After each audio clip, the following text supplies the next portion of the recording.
बिस्मिल्लाहिर्रहमानिर्रहीम। शुरू अल्लाह के नाम से जो बड़ा मेहरबान और निहायत रहम करने वाला है। अस्सलामु अलैकुम वरहमतुल्लाहि वबरकातुहू। आप देख रहे हैं cooking with me and my sister.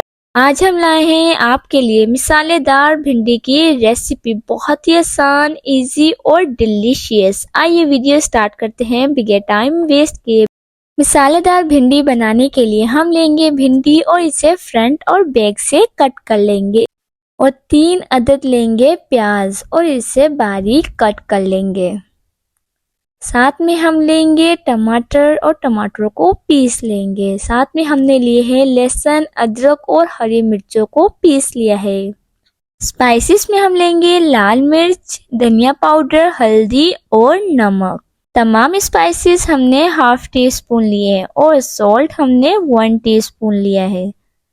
सबसे पहले हम तेल गरम करने रख देंगे। तेल जब हल्का सा गरम हो जाएगा तब हम इसमें डाल देंगे प्याज। प्याज डाल के हम इसे लाइट ब्राउन होने तक फ्राई करेंगे। जब प्याज लाइट गोल्डन फ्राई हो जाएंगे तब हम प्याज को निकाल लेंगे एक प्लेट में। तमाम प्याज निकाल के अब हम इसमें भिंडी फ्राई कर लेंगे। भिंडी हम एक साथ फ्राई नहीं करेंगे, हाफ हाफ करके फ्राई करेंगे। पहले हाफ पेज फ्राई करेंगे और फिर हाफ पेज। भिंडी को हम तकरीबन 1 से 2 मिनट तक फ्राई करेंगे।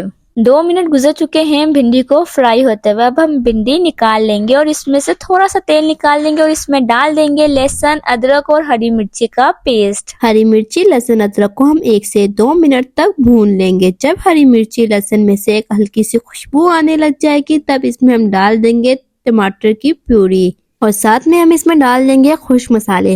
1 टीस्पून नमक, 1 टीस्पून हल्दी, 1 टीस्पून सूखा धनिया और 1 टीस्पून लाल मिर्ची और साथ में हम इसमें 3 से 4 डाल देंगे साबुत हरी मिर्ची और मसाले को अच्छे से मिक्स कर लेंगे और मजीद 2 से 3 मिनट तक मसाले की भुनाई कर लेंगे। हल्का हल्का हम मसाले में पानी डालते जाएंगे और इसकी भुनाई करते जाएंगे। हम मसाले की इतनी ही भुनाई करेंगे जब मसाले में से तेल अलग हो जाए और ये देख सकते हैं मसाले में से तेल बहुत अच्छे से अलग हो गया। अब इसमें हम डाल देंगे प्याज। प्याज डालने के बाद साथ में हम डाल देंगे इसमें भिंडी और इसे मसाले में अच्छे से मिक्स कर लेंगे। मिक्स करने के बाद हम इसे 5 मिनट के लिए कवर करके पका लेंगे। 5 मिनट गुजर चुके हैं भिंडी को पकते हुए और ये देख सकते हैं कितनी जबरदस्त सी भिंडी तैयार हो गई है। आई होप कि आपको वीडियो अच्छी लगी। वीडियो अच्छी लगी तो वीडियो को लाइक करें, चैनल पे न्यू हैं तो चैनल को सब्सक्राइब करें, बेल आइकन को दबाना मत भूलिएगा ताकि हमारी हर आने वाली न्यू वीडियो आप तक सबसे पहले पहुंच सके।